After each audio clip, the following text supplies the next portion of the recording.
Hey there, I'm Christine Collins, and today I'm going to give you one of my most magical, very special techniques that I use with my one-on-one VIP clients.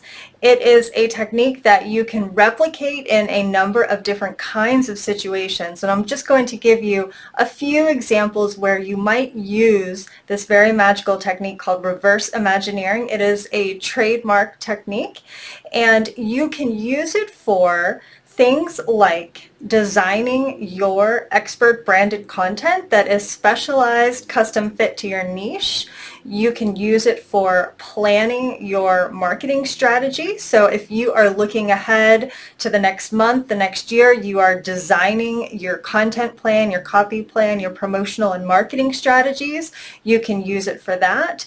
You can use it for any kind of project where there are some specific outcomes that you know you are aiming for, and where you have a very clear vision for what it is that you want to create in terms of those outcomes. So the way that reverse Imagineering works is it is a combination of very powerful visualization techniques paired with a dash of neuroscience and neuro-linguistic programming with kind of this understanding of how our brains work. And just as a quick aside on why we use those techniques is because your brain actually records visualizations in a very similar way to how it records memory. So when you are using the powerful skill of visualization, you are creating something that will be easier for you to replicate and bring into an existence in real life. So let's lay the groundwork here. We are going to be imagining a timeline, and for some people it stretches out straight ahead of you into the future and back behind you into the past. It's okay if it happens for you kind of on a diagonal. It really is just depending on how you visualize that timeline. But ultimately what you are seeing is a timeline that stretches into the future, and understanding that we have the capability to traverse forward and backward on that timeline to gather information about our planning and our strategy. So let's look at it first of all as your client's experience with your content. And this is what we do to help us to generate and brainstorm really high quality content for our niche. So fast forward in time to the place in the future where this particular special client, this niched avatar client who's ideal for your work, is going to ultimately make the decision to work with you. And allow yourself to conjure up that moment, stepping into her shoes where she is booking in or she is purchasing your program, whatever that looks like for you. And allow yourself to think about the sensory details, the sights, the sounds, some of the emotions. Perhaps she's feeling relieved. Perhaps she's feeling excited. What is it that you want her to be feeling in that moment that she is finally making that ultimate decision to work with you? And now what we want to do from here, as we're visualizing this culmination of her experience with your work, is take it one step back and think about what might have been that last thing that she saw, that last thing that she read, that last experience that she had that led her to this decision. So just some examples. Perhaps she watched a video of yours and she just had this moment of like, yeah, this person gets me, gets what I'm going through. This is what I need to do. I need to work with this person, meaning you. Or maybe she was scrolling through your website and she read something that really captured her attention. Perhaps she took advantage of a free offer that you had. Maybe she took advantage of an opt-in or a free session or something. Whatever that is in your business, think about what that might have been, and keeping in mind there's no right or wrong answers. This is just about getting it to become reality for you, visualizing this up, that this is the moment that she had. And after you have that pretty clear for yourself, take another step back in time and think about some of the other experiences that she may have had. And I want you to see it through her eyes. What does she see? What does she feel? What is she experiencing? Is she watching a video and saying, wow, this woman really knows what she's talking about? Or is she reading a blog and she's thinking, oh my gosh, this sounds just like what I've been struggling with? What is happening for her as she's interacting with that content or with that copy? And make it as clear for yourself as you possibly can. Now, this is a process that you may want to do a couple of times. You may want to do it on your own as a journaling exercise. You may want to watch this again and pause the video and write down some notes. It's going to begin to generate some ideas for you. And as you're walking all the way back on that timeline, consider her experience. So some things to consider for yourself. Number one, what is it in your content that is leading this person to develop trust in you? So, for example, how have you conveyed your knowledge, your expertise, that you really know what you're talking about? Are you speaking her language? Are you talking about the issues in a way that she can relate to and understand easily? Are you conveying the problem to her, the solution to her, and how it is that you can support with that issue? Are you talking about your experience with the issue, or perhaps in a more general way, other people that you've helped already? Maybe there are some ways that you are sharing something that's very personal to you about why you work in this particular area. So the content that you are putting out there for her is a relationship that you are developing. Our content is a relationship, and it evolves over time, where you are kind of gently leading her down this path where she can get to a place where she can make an informed decision that she's ready to work with you. And there are a lot of different questions that you can ask yourself as you visualize this experience. So we've already covered a few. What is it that she's feeling? How is it that you've conveyed to her that you're an expert in the area that you're working in? Maybe you have produced something that helps her to feel like she can step into the experience of working one-on-one with you. So whether that's a video or a live session or a Facebook live stream, where she gets to step into the shoes of someone who is a client of yours and what it might feel like for her to be your client. So those are just a few examples of how you can walk this process backward. And so what you're going to continue doing is keep taking steps backward through time. So we started at the end. We started with her booking in, and now we're going to walk all the way back, step by step, content piece by content piece, or perhaps your sales copy, or perhaps a video or a blog, all the way back to the present, so that you can clearly identify what your action steps now need to look like based on the insights you have gotten from this process. And so this is where you begin to take your notes and your insights that you got from the visualization and plot out a plan. Now, once you've got that down on paper, it doesn't have to be in any particular order, but your notes may look something like blog about blank topic, expert video about this, and then including, I did a live demonstration and the client really felt like she was a part of it. She really felt like she was working with me one-on-one. It gave her a taste of what that would feel like for her. Make sure you include those details in your notes. And what you end up with is a list of things for you to create. And they don't have to be in the order that you saw them on the timeline, although they can. But ultimately what we do is we write it all out and we say, okay, somewhere in this timeline between now and that time she books in, I've got a blog about this. I've got a video about this. I've done a live stream about that. You have your list, and now we can use intuition to plot that out as well.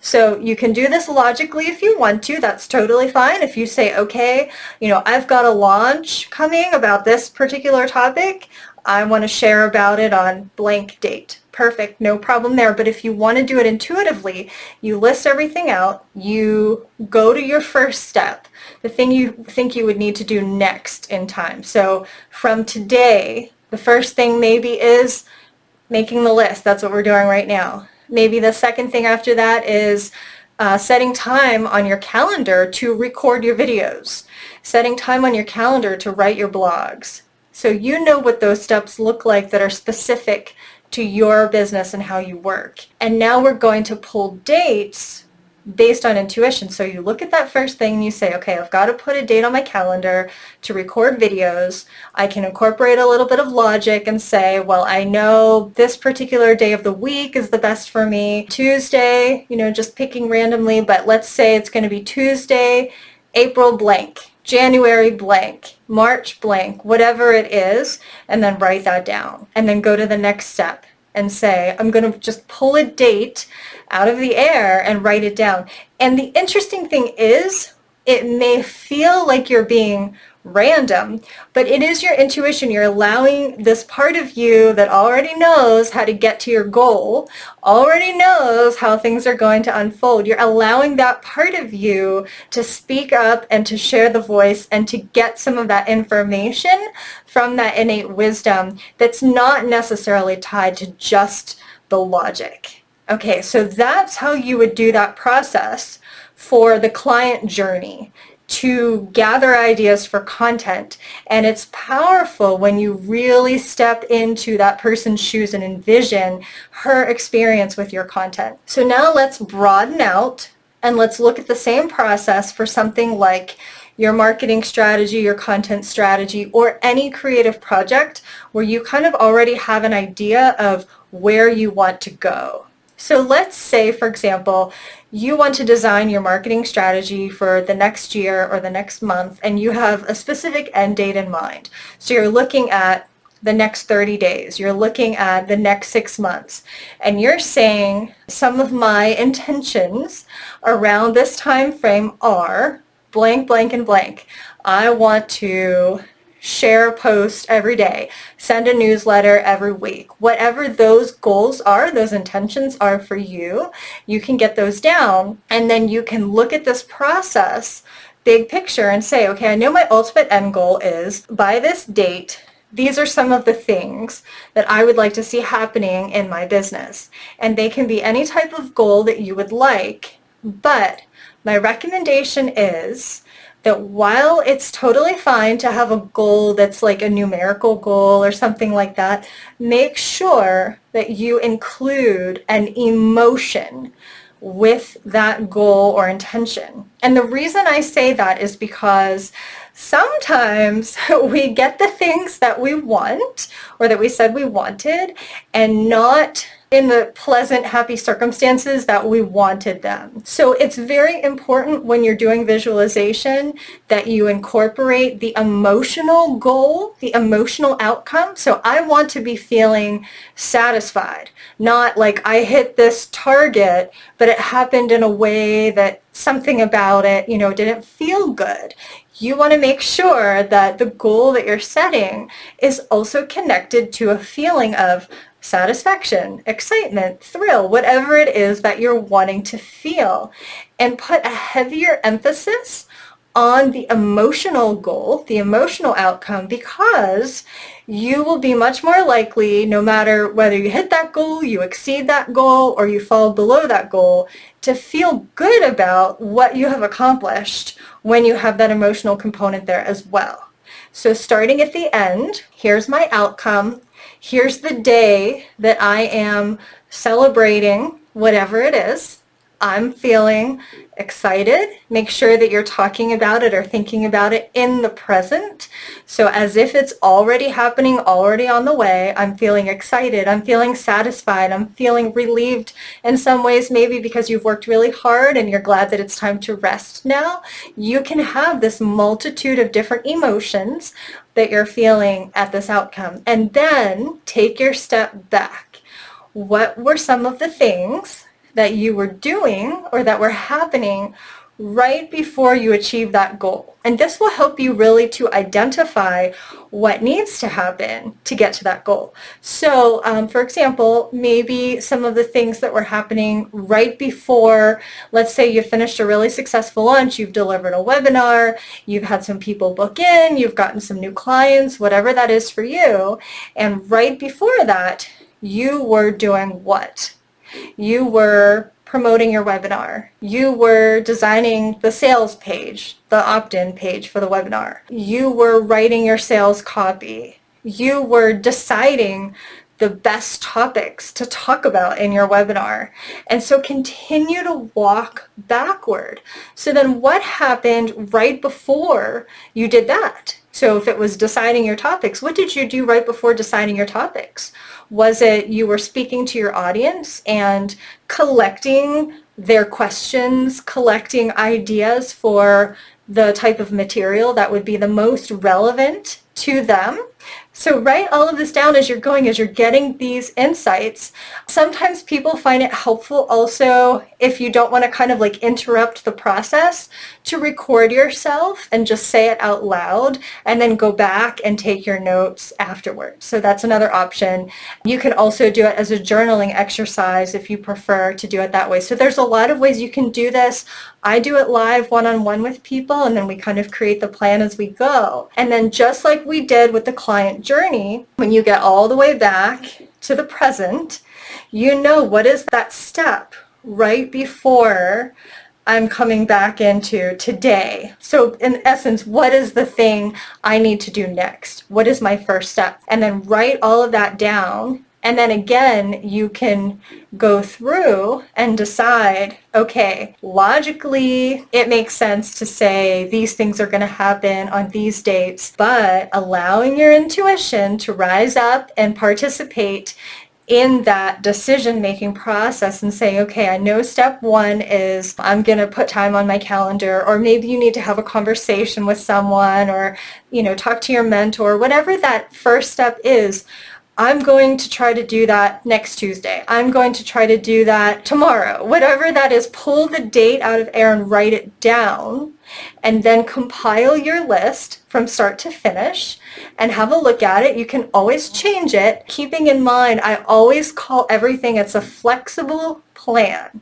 We create a plan and we can change the plan, but it is still a plan, and it has been guided and informed by a combination of our own brilliance and our logic, and also our very powerful subconscious and intuition that already knows what we're capable of, already knows how to get to that goal, how to achieve that outcome, and can offer you some very powerful insights. To that note, you can also use this process to do just a pure visualization without the planning, where you fast forward into the future. You go to future you who's there celebrating that goal, and you talk to her, and you just kind of visualize yourself meeting with her. What does she look like? How is she feeling? Does she have a special outfit on? What does that look like?